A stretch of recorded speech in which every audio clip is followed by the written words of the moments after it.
யாருமிட்டையும் அவள் கோச்சிக்க மாட்டா, யாரையும் சாபம் கொடுக்க மாட்டா. சாபம் கொடுத்தாலும் கூட நல்ல நன்மையாக இருக்கும். தெய்வம் சும்மா இருக்குமா? இப்போ நம்ம வீட்டு குழந்தைய ஒரு கொசு கடிக்கிறதுன்னு வச்சுக்கோங்களேன், குழந்தைக்கு அடிக்க முடியாது, அது விட்டுடும். ஆனால் அம்மா சும்மா விடுவாளா? குழந்தைக்கு வலிக்காமல் அந்த கொசு அப்படி தள்ளி விட்டு விட்டு அடித்து கொண்டுடுவாள். ஆனால் அதுக்குரிய தண்டனையை கொடுத்துருவா இல்லையா? ஏன்னா அம்மாவுக்கு என் குழந்தை இத்தனைக்கு குழந்தை ஒன்றும் அதை கஷ்டப்படுத்தவே இல்லை. அதுக்கிட்ட போய் ரத்தம் குடித்தா கோவம் வருமா வராதா? நம்ம மேலே உட்காந்தா கூட சரி போனால் போகிறதும் தட்டி விட்டுடுவோம். தன்னுடைய பக்தர்கள் இடத்துல விளையாடினா சுவாமி சும்மா இருக்க மாட்டான். அதனால தானே மகாத்மாக்கள் எல்லாம் தைரியமாக நாமஜபம் பண்ணுறான். யார் என்ன பண்ணாலும் கவலைப்படுறதில்லை. சரி, அவன் மனசுக்குள்ளேயும் வச்சுக்கிறதில்ல, எல்லாம் பகவான் இஷ்டம், பகவான் பார்த்துப்பான்னு விட்டுடுவார்கள். கண்ணு போயிடுத்து எங்கே கால் வைக்கணும் ஏது வைக்கணும்னு தெரியல, தட்டு தடுமாறி விழுந்தார்கள். ஏக்நாத் மகாராஜ் அழகா தியானத்தில் இருந்தவர் எழுந்துட்டார். உட்காந்து ஸ்வயம் ஏக்நாத் மகாராஜ் தான். மகாத்மாக்கள் தூங்குற மாதிரி தூங்கிட்டு இருப்பா, திடீர்னு பார்த்தா தியானம் பண்ணிட்டு இருப்பா. நம்ம ஜட்ஜ் பண்ணவே முடியாது. எல்லாரும் தூங்குற வரைக்கும் தூங்கிட்டு இருப்பா, அதுக்கப்புறம் அவள் பாட்டுக்கு எழுந்து உட்காந்துட்டு இருப்பா. எல்லாரும் முடிச்சுட்டு இருப்பா, அவள் தூங்குவா. இது உலகத்தினுடைய ஸ்வபாவம். பகவான் கீதையில் சொல்கிறான், நிறைய பக்தர்கள் என்ன பண்ணுறான், உலகம் எந்த விஷயத்தில் விழிப்போடு இருக்கோ அந்த விஷயத்தில் அவள் தூக்கத்தில் இருக்காளாம். இப்போ லௌகீக விஷயங்கள் நம்ம எவ்வளோ விழிப்பாக இருக்கும். இப்போ ஒன்றும் வேண்டாம், நான் ஒரு மைக்கை கொடுத்து எது நல்ல டிவி சீரியல் சொல்லுங்கோ அப்படின்னா எவ்வளோ பேர் எவ்வளோ விஷயம் சொல்லுவேன். நிச்சயமாக கடன் வரும். இதுதான் நன்னா இருக்கும், அதுதான் நன்னா இருக்கும் அப்படின்லாம் வரும். அந்த விஷயத்தில் மகாத்மாக்கள் எல்லாம் தூக்கத்தில் இருக்காளாம். மகாத்மாக்கள் பகவத் அனுபவத்தில் அப்படியே முழிச்சுட்டு இருக்காளாம், ஜாக்கிரதையாக அனுபவிச்சுட்டு இருக்காளாம். நம்மக்கிட்ட மைக்கை கொடுத்து இன்றைக்கி என்ன பகவத் அனுபவம்னா அப்படின்னு விடுவோம். ஏன்னா பெருசாக தெரியலை, ஏன்னா அதில் ஒரு விழிப்பு இல்லை. அந்த பகவத் அனுபவத்தை அனுபவிக்கணும்னு ஒரு தாபம், ஒரு தவிப்பு இல்லை. ஒவ்வொரு நாளும் பல கோடி விதமான பகவத் அனுபவங்கள் கொட்டி கிடக்கு. மகாத்மாக்கள் அதனால் எப்போ வேணாலும் உட்காந்து தியானம் பண்ணுவா. அவள் மனசில் எப்போல்லாம் சிந்தனை வருதோ அப்போல்லாம் பகவத் சிந்தனை தியானத்தில் உட்காந்துரும். அதுவும் ஏகாந்தம் கிடைக்கிறது பெரிய பாடு இல்லையா? சாதாரண மனுஷாளுக்கு தான் ஏகாந்தம்ன்றது பயமாக இருக்கும். வீட்டில் ஒரு 10 பேர் பேசலைன்னா எல்லோரும் என்னாச்சு, ஏன் பேச மாட்டேங்கிறா, டல் அடிக்கிறாள். அவளை பேசலைன்னா டல் அடிக்கிறா, மூடு சரியில்லை, கோவத்தில் இருக்கா. முக்கால்வாசி வீட்டில் பார்க்கலாம். பிளாக்மெயில் பண்ணுறதுக்கு சுலபமான வழி எதுனா பேசாமல் இருக்கிறது. என்னமோ பேசலையே அப்படின்னு. மகாத்மாக்களுக்கு யாரும் பேசாமல் இருந்தால் அபாடான் இருப்பா. ஏன்னா ஒவ்வொரு வார்த்தையும் காதில் வாங்கி புத்தியில் ஏற்றிண்டு மனசில் யோசனை பண்ணி வாய் வழியாக பதில் சொல்லி எவ்வளோ டயர்ட் தெரியுமா? 2 மணி நேரம் பாண்டரங்க வைபத்தை ஜாலியாக சொல்லிடலாம், 20 மணி நேரம் கூட நான் ஸ்டாப்பாக சொல்லிடலாம். 20 நிமிஷம் மனுஷா கேட்குற கேள்விக்கு பதில் சொல்கிறத போல் ஒரு கஷ்டம் உலகத்தில் வேறு எதுவுமே கிடையாது. சிரிச்சா ஏன் சிரிச்சா, சிரிக்கலைன்னா ஏன் சிரிக்கலை, அப்படியே அப்போ சிரிச்சா இப்போ ஏன் சிரிக்க மாட்டேங்கிற, அவளை பார்த்து சிரிச்சியே, அன்றைக்கி என்னை பார்த்து நீ ஏன் சிரிக்கலை, அன்றைக்கி மட்டும் நான் கண்ணுக்கு தெரியல, இன்றைக்கி மட்டும் நீ கண்ணுக்கு தெரியுறியா, இங்கே வழியில் பார்த்து சௌக்கியமானு கேட்டுட்டோம்னா இவ்வளவு சிந்தனை நமக்குள்ளேயும் ஓடுறது, அவளுக்குள்ளேயும் ஓடுறது. எவ்வளோ கலப்பாக இருக்குது. பகவத் தியானத்தை காட்டிலும் இது ரொம்ப பெருசாக அப்படி போயின்னு இருக்கு. ஏக்நாத் மகாராஜெல்லாம் அப்பப்போ உட்காந்து தியானம் பண்ணுவா. ஏகாந்தம் கிடைக்கிறதே தன் பகவானை தியானம் பண்ணுறதுக்கான ஒரு நேரம். 24 மணி நேரத்தில் நம்ம எவ்வளவு நேரம் பகவத் தியானம் பண்ணுறோம்?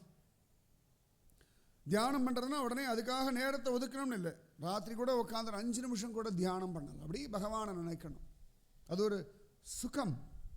நம்ம கவலைகளுக்கு நிறைய நேரம் ஒதுக்கி யோசிக்கிறோம். இவ்வளோ கவலை வந்துடுத்து என்ன பண்ண போகிறேன்னு தெரியல. இப்படி கன்னத்தில் வேறு கையை வச்சுட்டு முகத்தை பாவமாக வச்சுண்டு அப்படி விட்டதை அப்படி பார்த்துட்டு இருப்போம். என்னாச்சு ஒன்றும் தெரியல, என்ன போகிறதோ புரியலை, நடந்தா சரி, கேட்டவா ஏண்டா கேட்டுன்னு ஆக்கிடுவோம்.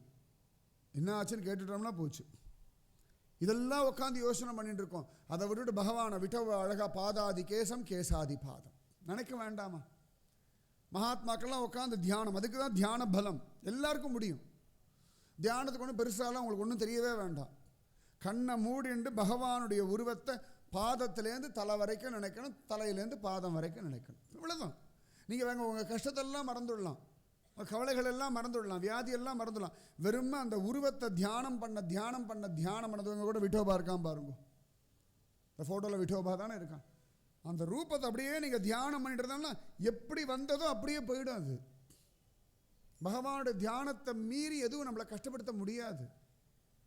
ஒரு கொசு வலையை போட்டுட்டாலே கொசு உள்ளே வந்து நம்மளை ஒன்றும் பண்ண முடியல இல்லையா? கொசு வலைக்கு ஒன்றும் பெரிய பலம் கிடையாது, சரிதானே?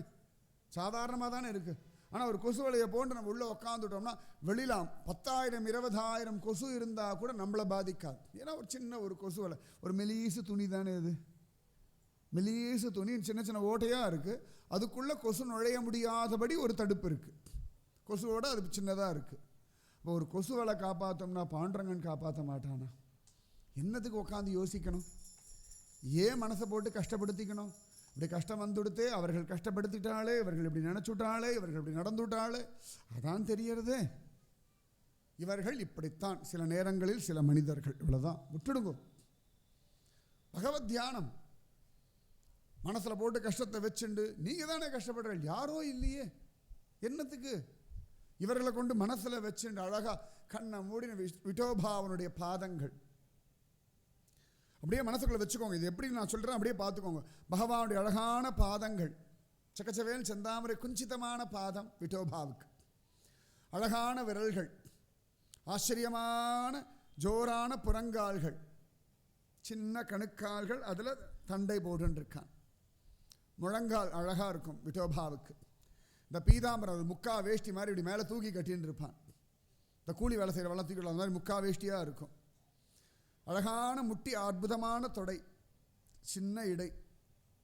அந்த இடுப்பில் அப்படி கையை வச்சு நிற்கிறான் விட்டோபா. இடது கையில் சங்கம், வலது கையில் தாமரை, இல்லாட்டி சக்கரம். அழகாக இருக்கும். அது என்னன்னா நீங்கள் அதையும் விட்டுடுங்க, இடுப்பில் 2 கை வச்சுருக்கேன், அவ்வளோதான். நம்ம விட்டோபா நம்ம நினைக்கிற மாதிரி தானே வருவான். அப்படி இடுப்பில் கை வச்சு நிற்கிறான். அழகான நாபிக் கமலம், நல்ல அகன்ற விசாலமான மார்பு, ரொம்ப ஸ்டைலான ஒரு தோள்கள் விட்டோபாவுக்கு. அது ஆபரணங்கள்லாம் போட்டுருக்கேன். அந்த கையை இப்படி வச்சுருக்கிறதே அழகாக இருக்கும். அப்படி 2 கைக்குள்ளே அப்படி விட்டு அப்படி கட்டிக்கலாம் விட்டோபாவை. விட்டோபா அப்படின்னு கட்டிக்கலாம், அது ஒரு பலம் விட்டோபாவுக்கு. அந்த 2 கை இடுக்கல அப்படி அழகாக அந்த அங்கவஸ்திரம் வேறு தொங்க விட்டுருப்பான் விட்டோபா. அது ஒரு ஸ்டைல், அவனுடைய ஸ்டைல் அது. கழுத்தில் மாலைகள்லாம் போட்டுருப்பான், அழகான கழுத்து, ஒரு நீட்டு முகம், வட்ட முகம் இல்லை, நீட்டு முகம் விட்டோபாவுக்கு. ரொம்ப கான்ஃபிடெண்ட்டாக, நம்பிக்கை தரக்கூடிய, பிரசன்னமான, நான் இருக்கேன், நீ அமைதியாக இரு, எல்லாம் நான் பார்த்துக்கிறேன்ற ஒரு சிரிப்பு. அழகான மூக்கு, இந்த கண்கள் மூடின்றிருக்கானா திறந்திருக்கானான்னு கண்டே பிடிக்க முடியாது. மகாயோக பீட்டே தட்டே பீமரத்யா வரம் புண்டரீகாய தாத்தும் முனீந்திரை. அப்படியே யோசிச்சுருக்கான தன் பக்தனை.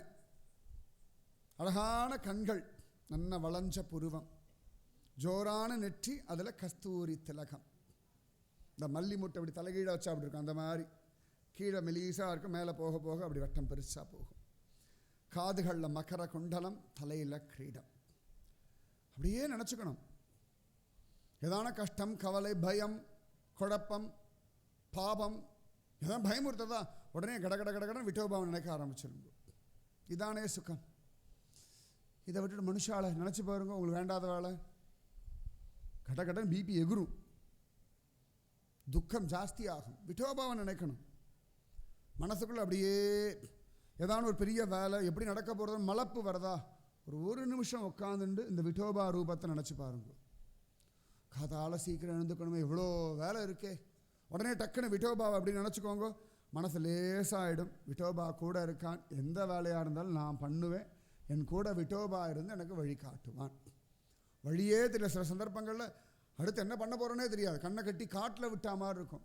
கண்ணை மூடின்னு விட்டோபாவை நினைங்கோ, எப்படியோ வழி கிடைக்கும். ராத்திரி வந்தாச்சு, ஐயோ ராத்திரி வந்துடுதே, நம்ம அழறதுனால ராத்திரி போக போகிறதா? நிச்சயமாக போக போகிறது இல்லை. தேமேன்னு விட்டோபாவை நினச்சா போதும். சமயத்தை ஏதான கஷ்டம் வந்தால் உடனே கண்ணை மூடின்றோம். எல்லாருக்கும் ஒரு பெரிய அபிப்பிராயம் என்னென்னா, கண்ணை மூடினா கண்ணெதிர்க்க வரக்கூடிய கஷ்டம் தெரியாமல் போயிடுமோன்னு. அப்போ ஒரு சந்தோஷம், இந்த பயம் அப்பா அப்படின்னுடுவோம். இந்த கண்ணெதிர்க்க பார்க்கும்போது தானே பயம். சில சமயத்தை காரில் உட்காந்துட்டு இருப்போம், ஃப்ரண்ட் சீட்லலாம், ஏதான கண்ணாடி முன்னாடி வந்து அப்படி மரக்கலை அடிக்கும், உடனே கண்ணை மூடிப்போம். கண்ணாடியில் தான் அடிக்கிறது, நம்ம மேலே அடிக்கலை.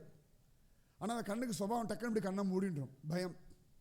அப்போ அந்த கண்ணை மூடினோடனே ஒரு சந்தோஷம், ஒரு தைரியம். அப்போ கண்ணை மூடி உள்ளுக்குள்ள விட்டோபாவை பார்த்துட்டோம், எவ்வளவு தைரியம், எவ்வளவு சமாதானம். அது படிப்பாக இருக்கட்டும், வீட்டு வேலையாக இருக்கட்டும், குழந்தைங்களை கரை சேர்க்கறதா இருக்கட்டும், நம்ம உடம்பை குறைக்கிறதா இருக்கட்டும், வியாதியை குறைக்கிறதா இருக்கட்டும், இல்லாட்டி ஒல்லியாக இருக்கிற உடம்பை குண்டாக்குறதா இருக்கட்டும், எல்லாத்துக்கும் ஒத்து வரும். தியானம்ன்றதுக்கு அப்படி ஒரு பலம் உண்டு. தியானத்துக்கு அப்படி ஒரு பலம் உண்டு. வைத்தியர்களாலே சரி பண்ண முடியாத வியாதி கூட தியானத்தினாலே சரியாகும். சரியாயிருக்கு. எல்லாத்துக்கும் வைத்தியர்கிட்ட போனோம்லாம் கிடையாது. தியானத்தில் அவ்வளோ அழகாக சரியாகும். மருந்து சாப்பிடும்பொழுது கூடவே தியானம் பண்ணணும். மணி மந்திர ஔஷதம் சொல்லுவாள். நாம ஜபிக்கணும், அழகாக ஔஷதம் சாப்பிடணும், பகவானை தியானம் பண்ணணும். இப்போ கடகடன்னு குறையும். இதெல்லாம் உபாயம். இதுக்கெல்லாம் ஒன்றும் பைசாலாம் செலவு பண்ண வேண்டாம். நீங்கள் யார்கிட்டையும் போய் கற்றுக்கவே வேண்டாம். நீங்கள் பாட்டு எங்கே இருக்கணும், உங்கள் வீடு குடிசை வீடோ எந்த வீடோ வேணால் இருக்கட்டும், எங்கே இருந்தாலும் உங்கள் மனசு உங்கள் கூட தானே இருக்குது, உட்காந்து தியானம் பண்ணணும். ஏக்நாத் மகாராஜ் அவ்வளோ அழகாக தியானம் பண்ணிருக்கு. அவருக்கு ஒன்றுமே தெரியாது. இந்த திருடர்களுக்கு கண் போயிடுத்து. எதுக்கு இவ்வளோ சொல்லனா, ஏக்நாத் மகாராஜ் சரித்திரத்தில் பார்த்தா அவர் பெருசாக பணத்துக்கு கஷ்டப்பட்ட மாதிரி வரவே இல்லை. நம்ம நினச்சிப்போம் அவருக்கு என்ன இந்த மாதிரி தான், நான் கூட தான் பக்தி பண்ணுவேன், இதெல்லாம் ஒரு கஷ்டமா அப்படின்னு தோணி போயிடும்.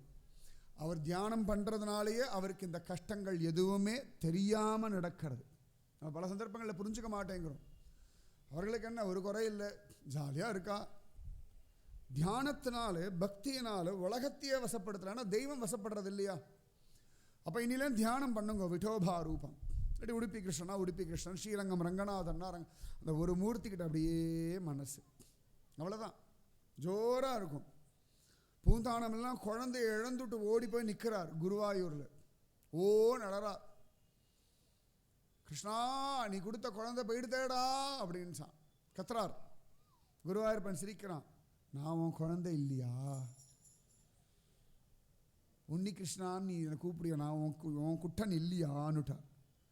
அவனை கண்ணை தொடச்சினா, அச்சோ இந்த குட்டன் இருக்கும், அந்த குட்டன் எதுக்குன்னுட்டா. அழியவே அழியாத ஒரு குட்டன், ஒரு நாளும் வெள்ள தள்ளாத குட்டன், முதியோர் இல்லத்தை சேர்க்காத ஒரு குட்டன், என்னை ஏன் பெத்தேன்னு கேட்காத குட்டன், எனக்கு என்ன பண்ணி கிழிச்சேன்னு பதில் சொல்லாத குட்டன். நம்ம கூப்பிட கூப்பிட கூப்பிட கூப்பிட ஏப்பா கூப்பிட்டுருக்கேம்மா, ஏம்மா கூப்பிடுங்களா, கூப்பிட்டீங்களா அப்படின்னு கேட்காம தோ வந்துட்டேன் நிற்கிற ஒரு குட்டன். அதானே வேணும். அதனால் மனசை தெய்வத்துக்கிட்ட கொடுத்துருங்கோ. ஏக்நாத் மகாராஜ் தியானம் பண்ணுறார். இவ விழுந்து சப்தம் எல்லாம் வந்த உடனேயே எழுந்துட்டான். கண்டியா கிருஷ்ணன் உத்தவர் எல்லாம் எழுந்து வந்துட்டு நம்ம சப்தம் கேட்கறது அப்படின்னு அழகா அவெல்லாம் எழுந்து வந்துவிட்டான். அதுக்குள்ள ஏக்நாத் மகாராஜும் கண்முழிச்சு பார்த்தார். திருடர்கள்லாம் ஓ நடரா, தடவீண்டு சந்தோஷமாக திருடின்னு போனோன்னு பார்த்தா அதான் அடிபட்டு உதப்பட்டிருக்கா அவளுக்கு, அதெல்லாம் பழக்கம் உண்டு. திடீர்னு கண்ணு தெரியாமல் போயிடுத்துனா என்ன பெரிய கஷ்டம். நம்ம சரீரம் நன்னா இருக்குது, சந்தோஷப்பட்டுக்கோங்க. கண் தெரியாத உலகம் நம்மளாலாம் ஒத்துக்கொள்ளவே முடியாது. பிறவிலேருந்தே கண் தெரியல வச்சுக்கோங்களேன், அந்த உலகம் தனி, வாழ்ந்துட்டு போயிடலாம். நன்னா கண் கொண்டு எல்லாத்தையும் பார்த்துட்டு திடீர்னு கண் தெரியாமல் போகிறத போல ஒரு கஷ்டம் எதுவுமே இல்லை. அவ்வளோ ஆச்சரியம். கதர்றா. ஏக்நாத் மகாராஜ் அவரை சமாதானப்படுத்துகிறார். சமாதானமாக இருங்கோ, என்னாச்சு? ஐயோ நாங்கள் திருட வந்தோம், கண் போயிடுத்து. ஏக்நாத் மகாராஜ் சொன்னா, ஒன்றும் கவலைப்படாதீங்க, திருடுறது உங்கள் தொழில் அப்படின்ட்டார். திருடுறது உங்கள் தொழில், என்கிட்ட இருக்கிறதுனால தான் எடுக்க வந்தேன். மகாராஜ் இப்போ கண்ணு போயாச்சே, வாழ்க்கையே போச்சே. கதர்றா. அதுக்குள்ள கண்டியா கிருஷ்ணன் வந்துவிட்டான். நன்னா வேணும், மகாராஜ் கிட்ட ஆசைப்பட்டே இல்லையா, மகாராஜ் பணத்தை தொட்டே இல்லையா, வேணும். ஸ்வயம் கிருஷ்ணனாச்சே சொன்னா, மகாராஜ் ரொம்ப சந்தோஷம், சரியான தண்டனை. ஏக்நாத் ஒரு முறைக்கிறார் கண்டியா கிருஷ்ணன். என்னடா அப்படி பேசுறாய்? பயந்துட்டான் கண்டியா கிருஷ்ணன். தெய்வமே மகாத்மாக்கள் இடத்துல நடுங்கிறதா. கிருஷ்ணன் கருணாமூர்த்தி, ஆனால் அவனுக்கும் கோபம் வந்துடுத்தான். அதனால தானே திரௌபதியோட ஒருத்திக்காக 100 பேரை உண்டு இல்லாமல் பண்ணிட்டான். ஒன்றுமே இல்லாமல் பண்ணிட்டான். துரியோதன கூட்டம், திருதராஷ்டிரன் அவ்வளவு பொய் சொல்லி அத்தனை ஏமாற்றி எல்லாத்தையும் அபகரிக்கிறதெல்லாம் பார்த்து கடைசியில் திருதராஷ்டிரனை தனியாக நிற்க விட்டான் இல்லையா? உன் பிள்ளைக்காக தானே இத்தனையும் பண்ண, ஒருத்தனும் கிடையாது போடான்னுட்டான். தனிமரமாக நிற்கிறான். வயசான காலத்தில் கஷ்டத்தை போல உலகத்தில் பெரிய கஷ்டம் எதுவுமே இல்லை. கொடிது இளமையில் வறுமைன்னு சொல்கிறோம் இல்லையா, அதை விட கொடியது வயசான காலத்தில் கஷ்டங்கள். ஏன்னா இளமையில் ஒரு மனோபலம் தேகபலம் எப்படியோ ஓட்டிட்டு போயிடலாம் வச்சுக்கோங்களேன். வயசான காலத்தில் நிம்மதியாக இருக்கணும். அக்கடான பகவத் தியானம் பண்ணணும், நாமஜபம் பண்ணணும், சாப்பிடணும், தூங்கணும், ஜீரணமாகணும், ஒரு நாள் அப்படியே போயிடணும். அவ்வளோதான். சிரமம் இல்லாதபடி ஒரு வாழ்க்கை வேணும். நம்ம கண்ணதுக்கு நம்ம குழந்தைங்க நல்லா இருக்கணும். அவ்வளோதான். வயசான காலம்தான் ரொம்ப நிம்மதியாக இருக்கணும். ஏகநாதர் பார்த்தார், என்னடா அப்படி கொடுமையாக பேசுறியே, சீச்சி அப்படின்றார். உடனே பகவான் கை கட்டிக்கிறான், இல்லை தப்பாக இருந்தால் மன்னிச்சிருக்கோம், ஆனால் மனசு கேட்கல, எனக்கு தெய்வத்துக்கு கோபம் வருது. கண்டியாகிருஷ்ணன் ஸ்வயம் துவாரகாநாதன் படட்டும் படட்டும், கட்டி வைப்போம், தெருவில் எல்லாருக்கும் தெரியட்டும், உங்களை பற்றி தப்பு தப்பாக பேசுகிற வாழ்க்கெல்லாம் தெரியட்டும் கத்துறான். உத்தவன் இப்படி பார்க்குறான், எப்படி மகராஜ் கிட்ட எவ்வளோ தைரியமாக பேசுகிறான், மகராஜ் கிட்ட எவ்வளோ தைரியமாக பேசுகிறானே அவன் நினைக்கிறான். ஏக்நாத் சொன்னார், சி சும்மா இரு, தவறு செய்யாதவா யார் இருக்கா, சீதா பிராட்டி சொல்கிறாளோன்னு, யார்ப்பா தப்பு செய்யலை, எல்லாரும் தானே தவறு செய்கிறா, அதனால் அதெல்லாம் வேண்டாம், பாவம் கண்ணு போயிடுது, போகட்டும் தப்பில்லை அப்படின்றான். இவா கதர்றா, மகராஜ் தயவு செஞ்சு எங்களுக்கு கண் பார்வை வரும்படியாக பண்ணிவிடுங்க, நாங்கள் பண்ண பாவம் தான் கண் பார்வை பண்ணி நன்னா தெரிஞ்சாச்சு எங்களுக்கு, ஆனால் தயவு செய்து கிருபா பண்ணுங்கோ, எங்கள் வாழ்க்கை மீதி வாழ்க்கையை நடத்தணுமே, மீதி வாழ்க்கையை நடத்தணுமே கதர்றார்கள். ஏக்நாத் மகாராஜ் அப்படியே தடவி தியானம் பண்ணிட்டு அவள் கண்கள்லாம் அப்படி தடவி கொடுக்கிறார். தடவி கொடுத்தோன்னே திரும்பியும் கண் பார்வை வந்துடுத்து. அவருடைய அந்த கிருபையை பார்த்து கண்டியாகிருஷ்ணன் கதறான். தண்டிக்கிறதுக்கு தெய்வம் காத்துன்னு இருக்குன்னு, ஆனால் ஏக்நாத் மகாராஜ் வேண்டாம் வேண்டாம் வேண்டான்றார், கோவப்படுறார், தண்டிக்கிறது என்ன நியாயம்ன்றார். அதனால தான் மகாத்மாக்களுடைய ஹிருதயம் தெய்வத்தை விட பெருசு. அதனால தான் காரே கருணை ராமானுசா, தெய்வத்தினுடைய கருணையை விட மகாத்மாக்களுடைய கருணை. மகாத்மாக்களிடத்தில் நம்ம எக்குதப்பாக நடந்துட்டோம்னா தெய்வம் தண்டிச்சிடும். மகாத்மாக்கள் ரொம்ப ஜாக்கிரதையாக வேண்டாம் வேண்டாம் வேண்டாம் வேண்டாம், நன்னாவே தெரிஞ்சாலும் சரி வேண்டாம் வேண்டாம் வேண்டாம் அப்படி மாற்றிக்கிறாளாம் தன்னை. பரவாயில்ல பரவாயில்ல பரவாயில்ல. கண்கள் வந்தோடனே கதறா. நினச்சி பாருங்க, திடீர்னு கண் பார்வை போயிடுது, ஒரு 10 நிமிஷம் கண்ணே தெரியலன்னா என்னத்துக்கு ஆகும், பெரிய பாடு. கதறா, அழறா, துடிக்கிறா. ஏக்நாத் மகாராஜ் திருவடிகளில் விழுந்த ஏக்நாத், ஒன்றும் கவலைப்படாதீங்க, சாப்பிட்டாச்சா, எப்போ வந்து உக்காந்தீங்க, எவ்வளோ நேரம் ஆச்சு, அவா சொன்ன ரொம்ப நேரம் ஆச்சு மகாராஜ்.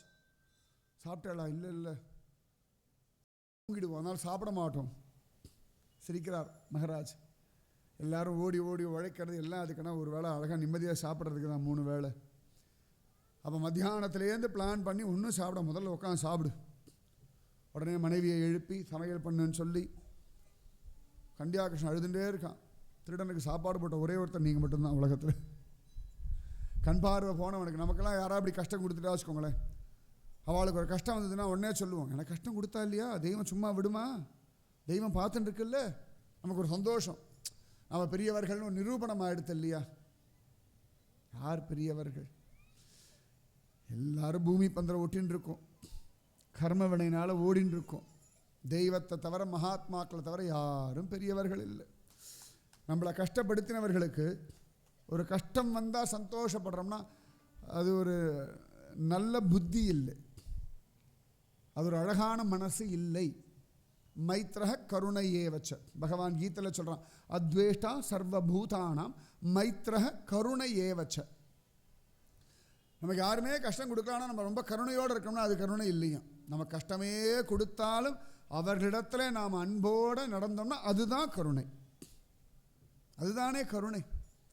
அதான் வாடிய பயிரை பார்க்கும்பொழுதெல்லாம் வருத்தப்படுறார் வள்ளலார்.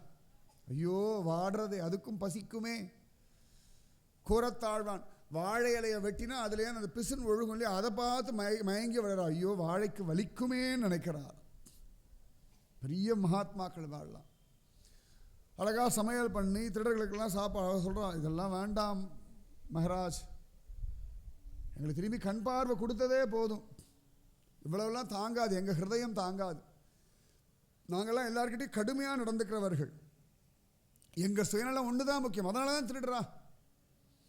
தான் நன்னா இருக்கணுன்றதுக்காக தானே திருடுறா. மற்றவாள் என்ன கஷ்டப்படுவா, அவள் எவ்வளோ கஷ்டப்பட்டு பணம் சம்பாதிச்சிருக்கா, எதுக்காக அந்த பணம் வச்சுருக்கா, அவளுக்கு அதெல்லாம் கவலை இல்லையே. பிக் பாக்கெட்லாம் அடிக்கிறா, செயினெல்லாம் அறுத்துட்டு போயிடுறா, எவ்வளோ கஷ்டப்பட்டு குருவி சேர்க்குற மாதிரி சேர்த்து வச்சுருப்பாள். அதை அப்படி எடுத்துட்டு போகிறோமேன்னு கவலை இல்லையே. நான் சுகப்படணும், நான் சௌக்கியப்படணும், நான் நினச்சபடி செலவு பண்ண, அதுதான் திருடுறான். இதானே திருடர்கள். எப்போ திருடுறான்னா தன் சுயநலம் ஒரு லெவலுக்கு மேலே போகும்போது தானே திருடுறான். 5000 கோடி 3000 கோடின்றா. என்னத்தை பண்ண முடியும் 3000 கோடி? என்ன பணத்தை கொண்டு சமாதி கட்டிடுவாளா? ஒன்றும் இல்லை. இல்லாட்டி வருஷம் வருஷம் அவனை நினச்ச ஒரு மாலையாக போடலாம், ஒன்றும் கிடையாது. அப்படியே போடாலும் ஊர் உலகத்துக்காக போடாதான்னு சொல்லிடுவாளேன்னு பல சந்தர்ப்பங்கள். ஏங்க இறந்து போயிட்டான்னா 100% பேர் அழறதெல்லாம் பொய் அழுக. நன்னா தெரியும், ஓன்னு அழுவா. எத்தனையோ கொலை கேஸெல்லாம் பார்க்கணும். நான் பார்த்துருக்கேன் என்னோட சின்ன வயசில். எங்கள் வீடு பக்கத்தில் ஒருத்தர் கொலை பண்ணிட்டா திருவிழா விடிய கிளம்புற. அவர் மனைவி வந்து அழுதா பாருங்கோ, ஊரே உச்சி உச்சி கொட்டிடுது. அடுத்த நாள் பேப்பரை பார்த்தா கொலை பண்ணதே அவளும் கள்ளக்காதலன்னு. அவள் அழுத அழுகைக்கு சத்தியமாக ஒருத்தருமே நம்பலை. அப்புறம் அவள் சொன்னா விடிய காலம் இத்தனை மணிக்கு போவார். நான் சொல்கிறது நான் சின்ன பிள்ளையா இருக்கும்போது பார்த்தது. நான் என்னோட 10-15 வயசில் நான் பார்த்த சம்பவம். அவள் அழுத நான் கண்ணால் பார்த்துருக்கேன். நான் அரண்டுட்டேன் நிஜமாவே. எனக்கு அப்போ தான் முதல் அனுபவம் அந்த மாதிரிலாம். இவ்வளோ அழுதுவிட்டு இப்படி கூட இருக்க முடியுமா? அன்னிலேருந்து யாரும் அழுதாலே உண்மையா பொய்யா இது கேள்வி மட்டும் வந்துட்டே இருக்கும். யார் எழுதாலும் சரி, உண்மையாக அழறாளா பொய்யா அழறாளா அப்படி தெருவே. ஐயோ அவள் அடிச்சுட்டு அழுததை பார்க்கணுமே. கடைசியில் பார்த்தா கொலை பண்ணதே அவள் தான். இது உலகத்தினுடையது. கொலையும் செய்வாள் பத்தினின்னு சொல்கிறோம் இல்லையா? எல்லாம் உண்டு உலகத்தில். சொல்கிறேன், பொதுவாக சொல்கிறேன் நான். அதனால் அந்த திருட்டுத்தனம் எல்லாமே சுயநலத்தின் வெளிப்பாடு தானே. ஏக்நாத் மகராஜ் சொன்னார், ஒன்றும் பிரச்சனை, முதல்ல சாப்பிடு, நிதானமாக சாப்பிடு. நன்னா சாப்பிட வச்சுட்டார். அவள் அப்படியே பார்க்குறா. அவர் சொன்னார், நன்னா சாப்பிடு, நீ திருடின பொருள் எல்லாத்தையும் நானே உனக்கு கொடுக்குறேன், நானே உன்னை கொண்டு போய் உன் வீட்டு வாசல் வரைக்கும் விடுறேன்றார். கதறினா திருடர்கள். இந்த கருணை தாங்காது, எங்களால் முடியலை. எல்லாரும் எங்களை அடிக்க திரும்பி திருடணும்னு தோணும். ஆனால் அன்பில் ஜெயிக்கிறது தான் சுலபம். நீங்கள் வார்த்தையை இஷ்டத்துக்கு சொல்லி ஒருத்தரை திட்டி அவமானப்படுத்தி அவர்களை அசிங்கப்படுத்துறது ரொம்ப சுலபம். ஆனால் உள்ளுக்குள்ளே அந்த காயம் உட்காந்து திரும்ப எப்போ வேணால் நம்மளை மேலே பாயறதுக்கு காத்துட்டுருப்போம். ஆனால் அன்பு, பரிசுத்தமான அன்பு ஒரு நாளும் தோத்து போகிறது இல்லை. பரிசுத்தமான அன்பு நமக்கு வேண்டப்பட்டவர்களாகவே இருக்கட்டும். கணவனோ மனைவியோ அண்ணா தம்பியோ அவளுடைய குத்தங்களை நம்ம பெருசாக சொல்லி சொல்லி சொல்லி சொல்லி காட்டின்னு இருக்கோமே ஒழிய அன்புனால பெருசாக திருத்தறதுக்கு முயற்சியே பண்ணுறதில்லை. உன்னதமான அன்பு. அந்த அன்பில் அவருக்கு அப்படியே திக்குமுக்காடுறா திருடர்கள். அவள் சொன்னா, எங்களுக்கு ஒன்றுமே வேண்டாம் மகராஜ், எங்கள் வாழ்க்கையில் இந்த மாதிரி எங்களிடத்துல எங்களுடைய மனைவி குழந்தைகள் பந்துக்கள் கூட காட்டினதில்லை. அவள் சொல்கிறா, இவ்வளோ தூரம் வந்து திருட எங்கள் 3 பேருக்குள்ளேயும் எங்களுக்குள்ள நம்பிக்கை கிடையாது. இவன் ஏமாற்றுவானோ அவன் ஏமாற்றுவானோன்னு ஒரு பயம் இருந்துகிட்டே இருக்கும். முதல் தடவையாக நாங்கள் பயப்படாமல் பழகினது உங்ககிட்ட மட்டும்தான். தெய்வத்துக்கிட்ட கூட ஒரு பயம் இருக்கும், தண்டிச்சிருமோ. ஆனால் தெய்வம் தண்டிச்சதை நாங்கள் கண் கொண்டு பார்த்துட்டோம், எங்கள் கண்ணை எடுத்து கொடுத்தேன். ஆனால் மகராஜ் எங்களுக்கு ஒரு நல்ல வழி காட்டி கொடுங்கோ அப்படின்னார். ஏக்நாத் மகராஜ் அவர்களாம் சாப்பாடு போட்டதுக்கப்புறம் தலையில் கை வச்சு அத்தனை பேருக்கு உபதேசம் பண்ணுறார். ராம் கிருஷ்ண ஹரி. என்ன மனசு, என்ன தெரியும் மற்றவாளுக்கெல்லாம். நம்ம சனாதனமான தர்மத்தில் இருக்கிற மாதிரி மகாத்மாக்கள் வேற எங்கே உண்டு? இந்த மாதிரி எத்தனை பேர் நாங்கள் ஆடட்டும். கொட்டி கிடக்கிற மகாத்மாக்கள். பெருசாக நம்ம பேனர் போட்டு பிட் நோட்டீஸ் அடித்து கொடுக்கலாம், அவ்வளோதான். கொடுக்க முடியாது, அவ்வளவு கொட்டி கிடக்கிறான் நம்முடைய மகாத்மாக்கள். ஜோரோ உபதேசம் பண்றார். ஜெய் ஜெய் ராம் கிருஷ்ண ஹரி, ஜெய் ஜெய் ராம் கிருஷ்ண ஹரி, ஜெய் ஜெய் ராம் கிருஷ்ண ஹரி, ஜெய் ஜெய் ராம் கிருஷ்ண ஹரி, ஜெய் ஜெய் ராம் கிருஷ்ண ஹரி, ஜெய் ஜெய் ராம் கிருஷ்ண ஹரி, ஜெய் ஜெய் ராம் கிருஷ்ண ஹரி. அவ்வளோ அழகாக உபதேசம் பண்ணுறார். கண்டியா கிருஷ்ணன் நின்றுருக்கான், கண்கள்லேருந்து கண்ணீர் வழியறது. எனக்கு கூட இந்த கருணை இல்லையே. தெய்வம் நின்று கொள்ளும்னு ஒரு வசனம் உண்டு. அரசன் அன்று கொள்வான், தெய்வம் நின்று கொள்ளும்னு. மகாத்மாக்கள் நின்று காப்பாற்றி நம்ம வாழ்க்கையே மாத்துறான். இங்கே கண்டியா கிருஷ்ணன் அப்படி கண்களில் கண்ணீர் வழியே நிற்கிறான். உத்தவன் கை கூப்பிட்டான், என் குரு போல உண்டா, என்ன கிருப்பை, என்ன மனசு. உள்ளுக்குள்ள அழகாக பாண்டரங்கன் மூர்த்தி இருக்க, பாண்டரங்கன் மூர்த்தியிலேருந்து கண்கள்லேருந்து கண்ணீர் வழியறது. என்ன பக்தி, என்ன மனசு! பாண்டரங்கனுக்கு ஒரு கோபம், இந்த கோபத்தெல்லாம் கண்ணை போக்கும்படியாக பண்ணான். ஆனால் அவ்வளவு அழகா ஜோரா ஏக்நாத் தன்னுடைய பலத்தினால கிருபையினால கண் மீட்டு கொடுத்துட்டார். உங்கள் திருடர்கள் திருந்திட்டா, திருடு தொழிலே விட்டா.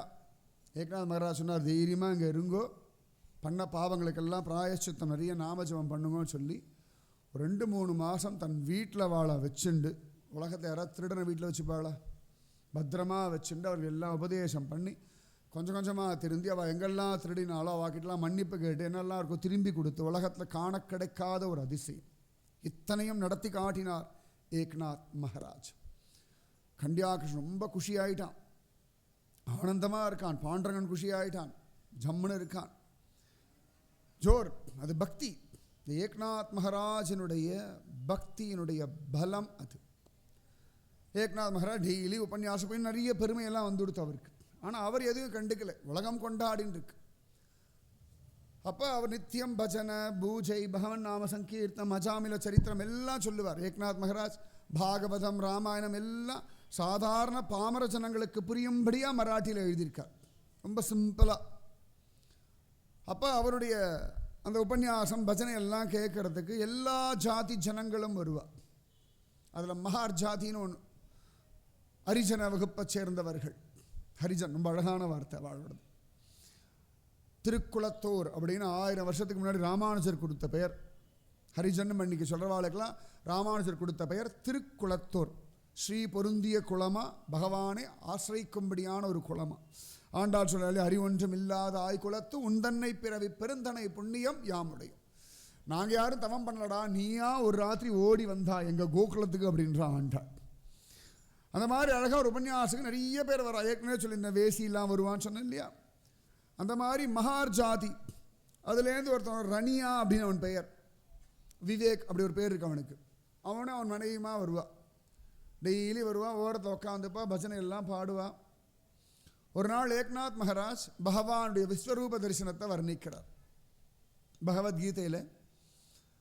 அழகா 11வது அத்தியாயத்தில் பகவான் விஸ்வரூப தரிசனம் அர்ஜுனனுக்கு காட்டுறான். அர்ஜுனன் கேட்குறான், நான் பார்க்கணும், நீ தான் எல்லாத்துக்கும் ஆதின்னு எல்லாம் நீ சொல்கிறாய். ஆனால் 10வது அத்தியாயம் முழுக்க ருத்ராணாம் சங்கரச்சாஸ்மி சேனானி நாம் அகம் ஸ்கந்த வைனதேயச்ச பக்ஷினாம் இப்படி லைனாக சொல்லிட்டு வரான். மிருகங்களுள் நான் சிங்கம், 11 ருத்ரர்களுள் நான் சங்கரன், படைத்தலைவர்களுள் நான் ஸ்கந்தன் முருகன், இப்படி ஒவ்வொன்றா சொல்லிட்டே வரான். பறவைகளுள் நான் கருடன், நாகங்களுள் அனந்தன், மலைகளுள் நான் மேரு, அசையாதவனவற்றுள் நான் இமாலயம், நீர்நிலைகளில் நான் சமுத்திரம், இப்படி ஒவ்வொன்றா. அதாவது உலகத்தில் எதெல்லாம் நம்மளை பார்த்தோம் பிரமிச்சு போகிறோமோ